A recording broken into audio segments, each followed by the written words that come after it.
इस कहानी में फ्रेंड हमें एक किलर देखने को मिलने वाला है जो औरतों के साथ रेप करता है और उसके बाद उनकी बॉडी के टुकड़े करके वहीं पर ही छोड़ देता है। कहानी की शुरुआत हमें जॉन से देखने को मिलती है जो एक प्राइवेट डिटेक्टिव होता है। जॉन के पास एक कॉन्ट्रैक्ट आता है रोजमेरी नाम की औरत का, जिसका चक्कर एक लड़के के साथ चल रहा होता है जो कि उसका अपना ही बेटा होता है। जॉन उसके ऊपर नजर रख रहा होता है उसके पति के कहने पर। जॉन उसके कहने पर उसके ऊपर नजर रखता है। वो अपने बॉयफ्रेंड के साथ पकड़ी जाती है जहाँ पर जॉन ये सारी रिकॉर्डिंग विल को दे देता है। जॉन की नजर उसके बेटे की पिक्चर पर पड़ती है जहाँ पर जॉन उससे पूछता है कि ये कौन है, तो वो उसे बताता है कि मेरी एक्स वाइफ का बेटा है, रोजमेरी मेरी दूसरी बीवी है। तो वहाँ पर जॉन उसे कुछ भी नहीं कहता है और रिकॉर्डिंग देकर वहाँ से चला जाता है। सीन यहाँ पर कट होता है और जॉन को हमें दिखाया जाता है जो कि अपनी रिचल गर्लफ्रेंड के पास जाता है। रिचल जो उससे बहुत ही ज्यादा प्यार करती है। रिचल उसके साथ शादी नहीं करना चाहती है और जॉन भी उसके साथ शादी नहीं करना चाहता है। यहाँ पर जॉन उसके साथ हमें रोमांस करता हुआ नजर आता है। जॉन वो सब कुछ करता है जो कि उसने रिकॉर्डिंग के अंदर रोजमेरी को देखा होता है, क्योंकि जॉन उसी चीज को कर रहा होता है जो कि उसने रोजमेरी को करते हुए देखा होता है। जॉन अपने थोड़े से काम से भटक जाता है और वो रिचल के साथ वैसा करके वहाँ से चला जाता है। नेक्स्ट सीन में हम देखते हैं जॉन एक फैक्ट्री के ऊपर नजर रखता है जो कि एक फिश फैक्ट्री होती है। उसके ओनर ने उसे वहाँ पर कॉन्ट्रैक्ट दिया होता है कि उसे पता चलता है कि यहाँ पर एक आदमी है जो कि फिश को बाहर मार्केट के अंदर भी बेचता है बिना ओनर को बताए। वहाँ पर वो ओनर को रिकॉर्डिंग करके बताता है और उस आदमी को उस फैक्ट्री से निकलवा देता है। नेक्स्ट सीन में हम देखते हैं विल को जो कि अपनी बीवी को पकड़ने के लिए उसी जगह पर जाता है जो कि उसकी खुद की प्राइवेट बोट होती है जो ने उसे बताया होता है। वहाँ पर वो जैसे ही जाता है तो वो रोजमेरी के छोटे छोटे टुकड़ों को देखता है जिसको देखकर वो बहुत ही ज्यादा डर जाता है। वहाँ पर ये सब कुछ देखने के बाद वो पुलिस को कॉल करता है और वहाँ पर पुलिस आ जाती है। नेक्स्ट सीन में हम देखते हैं जॉन को पुलिस उसके बोर्ड के ऊपर मिलती है जहाँ पर वो जॉन से इन्वेस्टिगेशन करती है और उसे पुलिस स्टेशन ले जाती है। वो जॉन से वही सवाल करते हैं जो कि विल से वो पहले कर चुके होते हैं। जॉन उनको सब कुछ बताता है कि मुझे विल ने कॉन्ट्रैक्ट दिया था अपनी बीवी पे नजर रखने के लिए। उसका किसी के साथ चक्कर चल रहा था जिसकी वजह से मैंने उससे खूब पैसे लिए और उसकी बीवी की रिकॉर्डिंग मैंने उसे दे दी थी। उसके बाद क्या हुआ मुझे नहीं पता है। मैं अपना काम करता हूँ जो मुझे दिया जाता है। उसके बाद का अगला काम तुम लोगों का है। उसका मर्डर हुआ है, कातिल को ढूंढना तुम्हारा काम है। वहाँ पर ये सब कुछ कहकर जॉन चला जाता है पर जेन को उसके ऊपर बहुत ही ज्यादा शक होता है क्योंकि जॉन ही एक ऐसा शख्स होता है जो कि उस जगह पर मौजूद था। सीन यहाँ पर कट होता है और जॉन को एक कॉल आती है जहाँ पर उसका एक फ्रेंड उसे बुलाता है जो कि नेवी का ही उसका फ्रेंड होता है जो कि एक कमांडर होता है और जॉन का बहुत ही अच्छा दोस्त होता है। उसका फ्रेंड भी उसे सेम सिचुएशन बताता है। उसकी वाइफ का किसी के साथ चक्कर चल रहा होता है जहाँ पर जॉन उससे सारी जाकर बातें करता है और उसे कहता है मुझे अपनी वाइफ की पिक्चर दे दो और मुझे उसका एड्रेस भी दे दो और मुझे घर की कीज भी चाहिए और तुम यहीं पर ही रुकोगे। और उसे कहता है अपनी वाइफ को बोल दो कि तुम कुछ दिन घर नहीं आने वाले हो। वहाँ से जॉन उसकी पिक्चर लेता है और एड्रेस लेता है और चला जाता है। जॉन अपने नेक्स्ट टारगेट पर जाता है, उस औरत का पीछा करता है जहाँ पर वो औरत एकदम से गायब हो जाती है। अब जॉन उसको ढूंढने की पूरी कोशिश कर रहा होता है बट जॉन को वो नहीं मिलती है। जॉन अपने कुछ कॉन्टेक्ट को यूज करके वहाँ पर उसकी लास्ट लोकेशन के बारे में पता लगाता है और जॉन वहाँ पर उस लास्ट लोकेशन की तरफ बढ़ता है।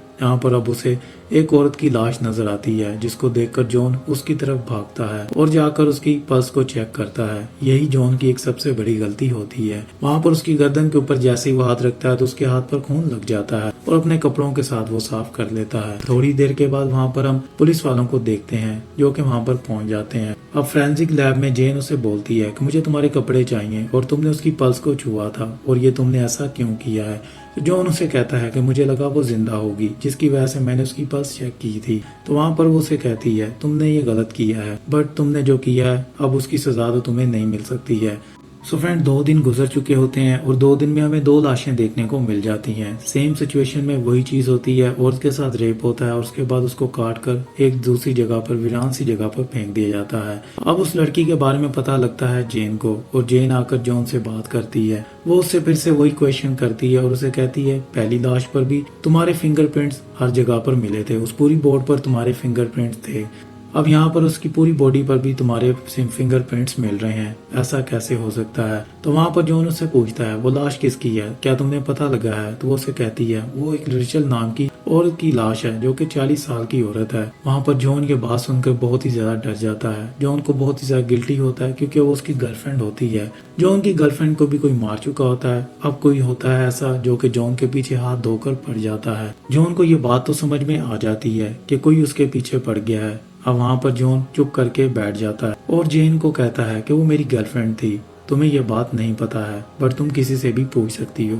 वहाँ पर जेन ये बात सुनकर बहुत ही ज्यादा हैरान होती है। अब जेन इन्वेस्टिगेशन के लिए उसे कहती है कि मैं उसके माँ बाप से मिलूंगी और तुम्हारे बारे में जानने की भी कोशिश करूंगी। अब जॉन एक टीवी एंकर से मिलता है और उससे जाकर सारी बातें करता है। उसे वो कहता है तुम्हें मेरा एक काम करना होगा। जॉन उससे कुछ मिसिंग रिकॉर्ड्स मांगता है जो कि उस न्यूज रिपोर्टर के पास होते हैं। जॉन से वो वादा करता है कि तुम्हें मैं वो रिकॉर्ड्स दे दूंगा, इसके बदले मुझे भी कुछ चाहिए। तो जॉन उसे कहता है ये तुम्हारी और मेरी डील होगी, तुम मुझे वो सारे मिसिंग रिपोर्ट्स ला कर दो, जितनी भी औरतें अब तक मिसिंग हो चुकी हैं और जिनके अब तक मर्डर हो चुके हैं, तुम मुझे वो रिकॉर्ड्स ला के दे दो।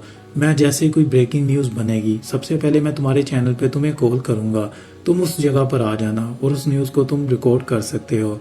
वहाँ पर जॉन और उसके बीच में ये डील हो जाती है। जॉन वहाँ से चला जाता है। अब जॉन के दिमाग में एक ही बात चल रही होती है, वो रोजमेरी के घर पर जाता है। वहाँ पर जाकर जॉन उसके घर पर इन्वेस्टिगेशन करता है, पर वहाँ पर जॉन के जाने से पहले कोई और वहाँ पर मौजूद होता है जो कि घर के अंदर ही होता है। जॉन घर की इन्वेस्टिगेशन कर रहा होता है और पीछे हम देखते हैं वो आदमी जॉन के पीछे से आराम से गुजर जाता है। जॉन ऊपर की तरफ जाता है, जॉन को उसकी स्मेल भी आती है, जिसकी वजह से जॉन वहाँ पर चुप कर जाता है और ऊपर की तरफ जाकर कमरे की इन्वेस्टिगेशन करता है, जहाँ पर जॉन को बहुत सारे पैसे मिलते हैं जो कि मिलियंस ऑफ पाउंड होते हैं। जॉन ये देखकर बहुत ही ज्यादा हैरान होता है। उतनी देर में फिर से घर पर कोई आ जाता है। वो ब्रीफकेस जॉन वहीं पर ही नीचे रख देता है और खिड़की के पीछे जाकर छुप जाता है। वहाँ पर हम रोजमेरी को ही देखते हैं जो कि कुछ दिन पहले मर चुकी होती है। जॉन देखकर बहुत ही ज्यादा हैरान होता है कि ये जिंदा कैसे है जबकि ये तो मर चुकी है। अब वहाँ पर जॉन के सामने वो अपने कपड़े उतारती है। रोजमेरी को इसके बारे में नहीं पता होता है। अब वो शावर लेने के लिए चली जाती है और जॉन वहाँ से चुपके से फिर चला जाता है। सुबह होते ही जॉन उसके घर पर बेल बजाता है और उससे कहता है मिस रोजमेरी, मुझे आपसे बात करनी है, क्या मैं अंदर आ सकता हूँ? तो वहाँ पर वो अंदर जाकर उससे बात करता है, जहाँ पर उसे बात करने पर पता चलता है ये रोजमेरी नहीं है, ये तो उसकी जुड़वा बहन है। यहाँ पर ये बात सुनकर जॉन बहुत ही ज्यादा हैरान होता है। क्या उसकी कोई जुड़वा बहन भी थी? इसके बारे में जॉन को नहीं पता होता है और ना ही उसके नेवी के दोस्त ने उसे बताया होता है। अब जॉन के दिमाग में बहुत सारी चीजें चल रही होती हैं। जॉन वहाँ पर उसे कहता है कि मैं तुमसे बाद में मिलने आऊंगा, अभी मुझे तुम्हारी बहन के बारे में जानना था। क्या वो कल 3 बजे के बाद घर पर आई है? क्या तुमने उससे बात की है? तो वो उसे कहती है मेरी उससे कोई बात नहीं हुई है। अब वो लड़की के ऊपर जॉन को शक होता है और वो गाड़ी में जाकर बाहर बैठ जाता है। थोड़ी ही देर के बाद जॉन को बोट की आवाज आती है, जहाँ पर वो देखता है कि वो लड़की वहाँ से भाग रही है उस ब्रीफकेस को लेकर जिसके अंदर बहुत सारे पैसे होते हैं। अब वहाँ पर जॉन उसका पीछा करने की कोशिश करता है बट बहुत ही ज्यादा लेट हो चुका होता है। सीन यहाँ पर कट होता है और अब जॉन एक रेस्टोरेंट के अंदर बैठा होता है, जहाँ पर जॉन को किसी से बात करनी होती है। जॉन उसी आदमी से जाकर बात करता है जिसे उसने कुछ दिन पहले निकलवाया होता है उस फिश फैक्ट्री से। उस वर्कर से वो जाकर बात करता है, उसे कहता है कि मुझे तुम्हारी बोट चाहिए और इसके मैं तुम्हें अच्छे खासे पैसे दे सकता हूँ। उनके बीच में एक डील होती है, पर डे $100 की उनके बीच में डील हो जाती है। वो उसे कहता है रात 12 बजे के बाद तुम मुझे वहाँ पर मिलना।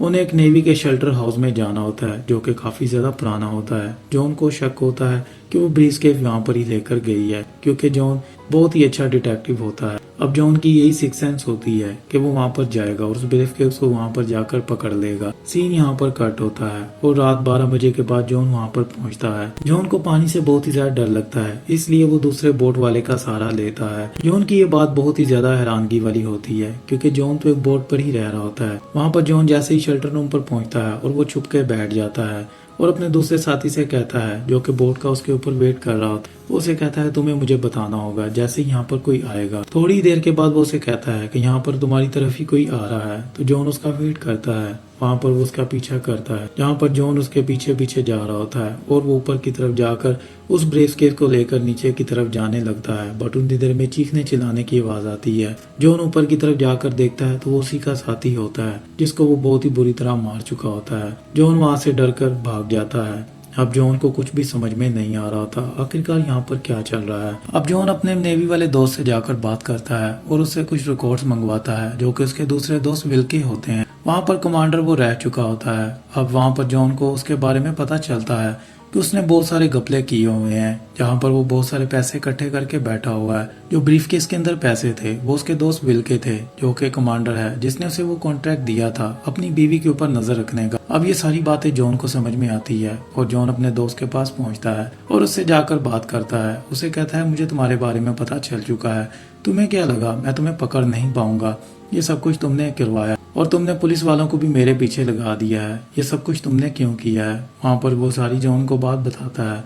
उसे कहता है कि मेरी बीवी का किसी और के साथ चक्कर चल रहा था। मैं उसके साथ बहुत ही ज्यादा प्यार करता था, बट उसी बीच में मुझे उसकी बहन के साथ प्यार हो गया। वहाँ पर जॉन उसे कहता है क्या तुम्हारा उसकी बहन के साथ भी चक्कर था? तो वो उसे कहता है हाँ, मेरा उसके साथ भी चक्कर चल रहा था। यही एक बात थी जो कि मैंने तुमसे छुपाई है। इसके अलावा मेरी बीवी को किसने मारा इसके बारे में मुझे नहीं पता है, और अब मुझे बहुत ही ज्यादा गुस्सा आ रहा है क्योंकि मैं अपनी जान भी नहीं बचा पा रहा हूँ। सब लोगों को मुझ पे ही शक होने वाला है क्योंकि बहुत ही जल्दी मैं पकड़ा जाऊंगा। वहाँ पर जॉन उसे कहता है ये बात तो सच है, तुम बहुत ही जल्दी पकड़े जाओगे। तुम्हें एक काम करना चाहिए, तुम्हें यहाँ से भाग जाना चाहिए। तुम्हें इन पैसों का एक अच्छा इस्तेमाल करना चाहिए, कुछ गाड़ियाँ खरीदनी चाहिए जो कि तुम्हारे आगे बुढ़ापे में काम आए।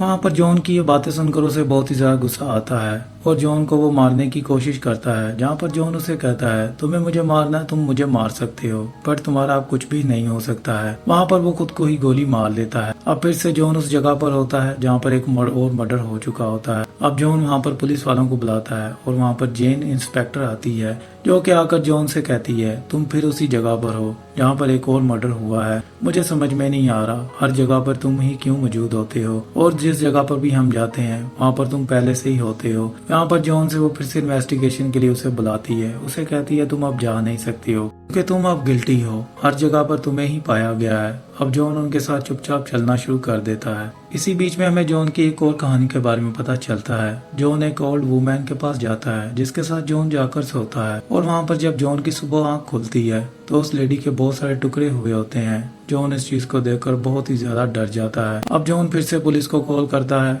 और जॉन फिर से फंस जाता है। जॉन के ऊपर पूरी तरह इन्वेस्टिगेशन बैठ चुकी होती है।